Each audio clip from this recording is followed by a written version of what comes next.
Good afternoon, and on behalf of the campus programs, we welcome you to Caltech. Before we get going today, I wanted to mention a couple of other things that are coming up. On May 9th, JPL is having a family festival out here on the lawn, and it's open to the public, and we invite you all to come. That's on Saturday, May 9th. If you go on to our website at Caltech and go to the events and look it up, you can follow what we're doing throughout the year. And so we have other programs for families, some for adults, and we encourage you to look at those. The other thing is that I see some of you have our orange flyer. Could you just take that flyer and hold it up above your head? See that orange flyer? We're asking you to help us out. Thank you so much. We're in a position right now where if every single person in the audience, including the children, could fill this out, it would be great, because this is a survey card. And what that survey card is going to tell us is, what do you want? What would you like to see happening for programs at Caltech that you can come to? More programs like this might be it. You might be interested in some other things. So please, before you leave today, take a few minutes and just fill out the front and back, and then you can leave that as you exit. So your help in that will help us develop our future programs, the survey card. In addition to that, I wanted to mention that for the sake of the artist, speaker today, scientist, we ask you to turn off your cell phones. There's no video and there's no photos here while the speaker is speaking. So just go ahead and do that now, turn them off. And then I want you to take a moment and look around you and find the green exit signs. Look in front of you, to the side of you, and behind you. Because a lot of times they're behind you. And it's always good to know when you're in an auditorium how to get out, should you want to get out, right? So just make note of where those are. Today, we're excited to have a graduate student with us. He's a fourth-year graduate student at Caltech. Many of our graduate students are here for many years because of the type of research they're doing. He's studying artificial photosynthesis. It's pretty cool. Unfortunately, he's not talking about that today, but stay tuned because we'll bring him back another time to talk about that. But backstage, I was talking to him, and he's excited and about the research he's doing, and I said, well, how did you get into science? What was it that happened in your life that you got you excited? And he said it was his high school physics teacher. Are there any students in high school out here? High school, middle school? Well, he said he was doing a robotics class, and he was taught how to develop and build his own car, taking parts apart, building it back together, and then actually making it work, driving it over different types of terrain. And that applied learning made a big difference in his life. So that's the sort of thing that when you're in class and you have an opportunity to do a project, get excited, get behind it. It might be the thing that gets you excited to be a scientist yourself. So without further delay, I'd like to introduce Erik Verlage on fire ants, the invisible armor. Thank you.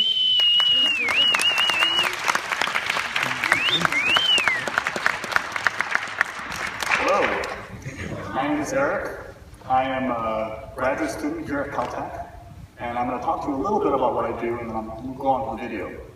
So I work on something called artificial photosynthesis. Now the artificial part of this, it means man-made, so we're making our own cells and solar cells. And the photosynthesis part, that's what plants do. So plants will normally take in CO2 and water and use the energy from the sun to transform them into sugars that they can then burn later on. And this powers all of life. And what we're trying to do is we're trying to do the same thing, but using artificial materials. And I'm a material scientist, and I work on the materials that we use to protect these solar cells in water. So what we do is we take a normal solar cell that you would see on a rooftop, but we put them into aqueous solutions, and that means that we put it into water that's acidic or basic, that has a high or low pH. And you might be wondering, and I use protective films to make sure that these solar cells are stable in these solutions. And so you might be wondering, what does this have to do with fire ants? And, well, not much, but fire ants do have a method that they can use to survive in water and in solutions. And they have developed this to evolve to survive flooding in South America. So they have developed a way to link up to their fellow ants, and their surfaces are water repellent, and they can make rafts out of their bodies. And we're going to see this in the video today. They're going to describe it. And the way in which they do this is through cooperative behavior. So that's going to be another of the focuses of the video. So here's some vocabulary for the film. They're going to talk about the red fire ant, Solenopsis invicta. So they're going to use that word, the Latin name for the ant. They're going to use it to describe it throughout the film. And they're also going to describe it as being a superorganism. And they're also going to talk about swarm intelligence. And these are just descriptions of the collective behavior of these ants. And the other thing they're going to talk about is the outsides of these ants, the exoskeleton, and how it's partially wetting. And all that means is that some things are water repellent and some things absorb water to the surface. And partially wetting just means it's somewhere in the middle, which allows them to make these rafts out of their bodies. And the way in which we are trying to combat these fire ants in the US is by bringing in their natural enemies, the forward fly. So the forward fly is going to come at the end of the video, and you're going to see how they use their ovipositors, those little hooks on the side. They use those to inject an egg into the fire ants, and then the egg then eats them and then hatches out of their head. So you're going to see this in the video. It's a pretty cool phenomenon, and we're bringing these forward flies into the US to try and scale back this invasion. So without further ado, here is the fire ants video. Hope you enjoy.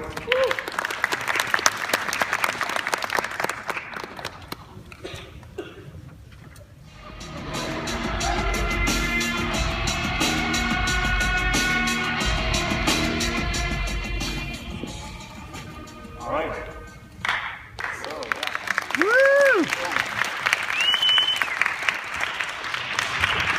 So am I the only one who thinks that this is a fascinating creature? These ants are really cool. They can make rafts out of their bodies. It's pretty cool stuff. The fire ant actually is responsible for a lot of damage of equipment in the United States. They are attracted to electricity and wires, and they'll chew on wires and traffic lights and other outside refrigeration units. And for instance, in Texas, they're responsible for a third of the maintenance repair work that's done on outside electronics. So they cause tens of millions of dollars of damage every year. So and they're spreading across the southern United States, even here in California. So this is actually a very big problem that people are trying to solve. And in general, the fire ants, when they make their rafts out of their bodies, they're able to use collective behaviors.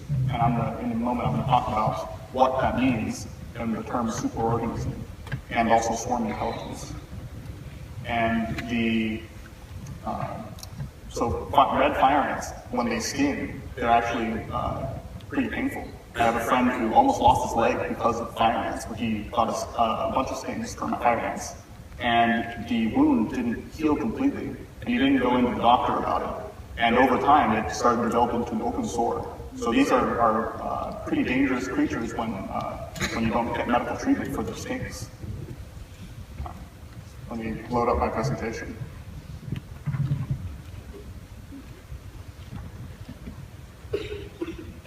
Okay.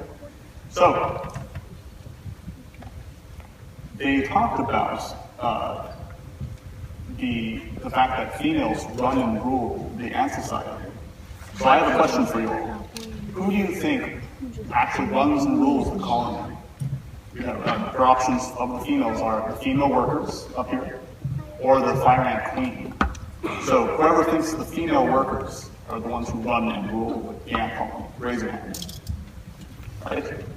And who thinks that the fire ant queen is the one who runs and rules the ant colony? Okay. Pupa larva. Not pupa larva. So the pupa larva they're taking care of, they're not running anything. So it's true that in the very beginning, at least, the fire ant queen decides where the nest is going to be.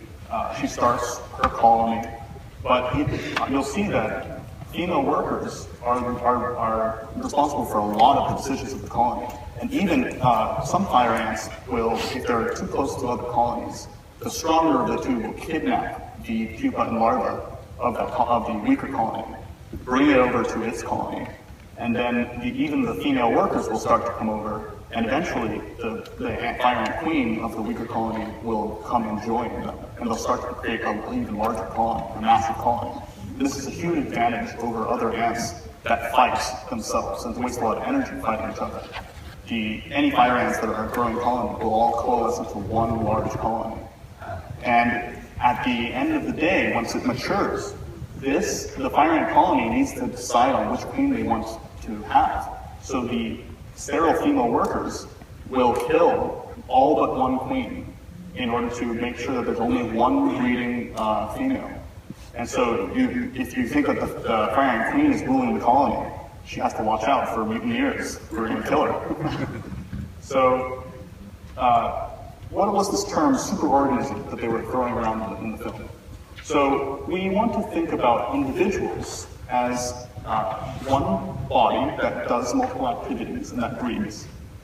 But when we start thinking about ant colonies, you have to kind of imagine them as being one large organism.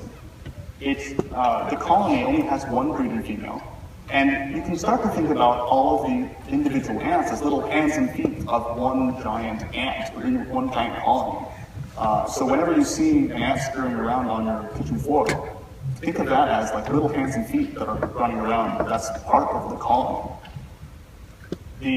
What if my brother Alex wanted to become a superorganism? I am a superorganism. What would he have to do? So, right now, he makes his own food, he cooks in the kitchen, and he buys his own groceries. He goes to the grocery store and buys his groceries.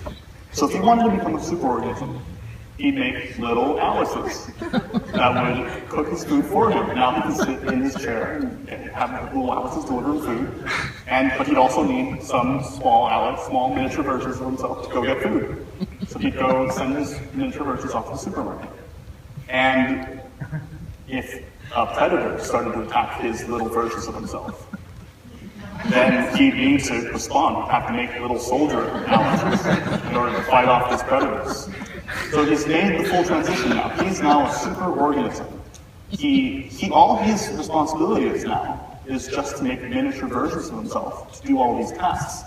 So even though he used to be able to cook his food and get food from the supermarket, but now the main Alex, the big Queen Ant Alex, is only responsible for making little organisms. So he spread out all the ants, the Alices that are running the show are now spread out among many different tasks, and they all need each other to survive. So how do we as humans make decisions? If we were all camping, and it was an hour before sunset, and we had to decide on a campground, we're camping in the woods, how would we determine which campsite to use? If there were 3 options, let's say, we might organize some parties and have people go to each campsite and look at them. And we might even choose a leader. We'd have somebody keep all the options in mind and say, this one has access to water, this one has a picnic table, this one has maybe more shelter and it's more beautiful. So we keep these options in mind. We use our brains to understand the different options and then to make a decision weighing all the different options. Ants do it a little differently. If they have to choose between at home, and they have to do it quickly or else they'll become prey, then what they'll do is they'll send out scouts, and those scouts will leave a pheromone trail. And if the scout finds a potential home, they'll come back and they'll leave more pheromones to follow. And eventually, other ants will follow their trails. And so you can see here that the boot may not be a very good place for the ants to go, but they still left the trail, this is still a potential home. But they didn't leave a very strong one. They can make the trails stronger or weaker depending on how good the site is.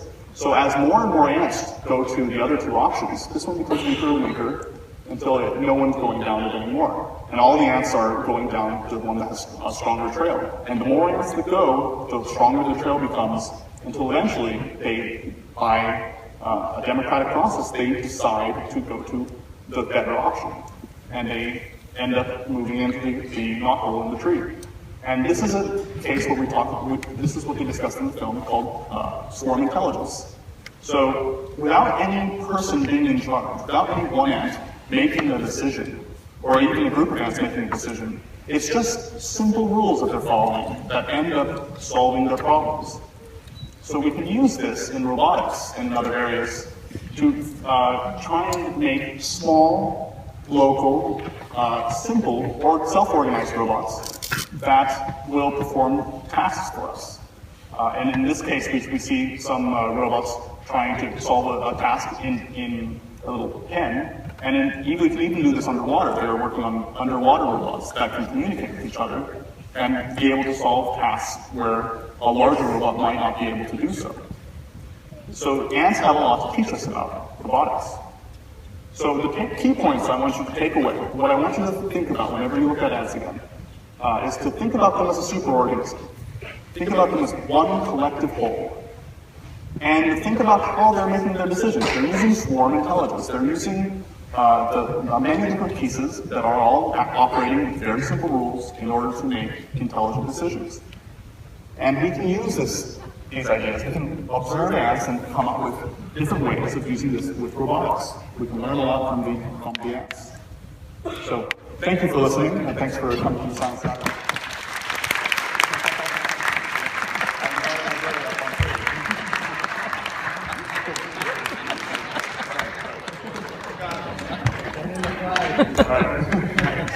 If you have any questions, you can come up and ask me questions. I don't think there's any microphones, but feel free to come up and talk. Thank you.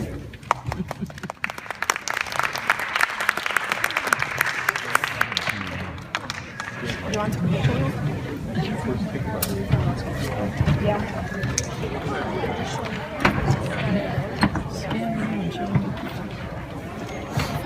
Let's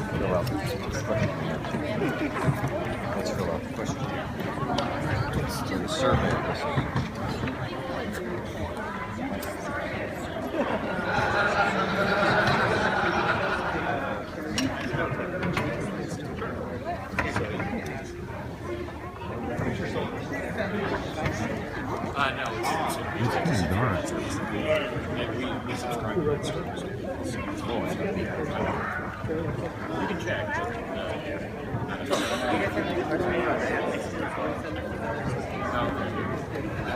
Yeah, just think of the attack. Did I get him?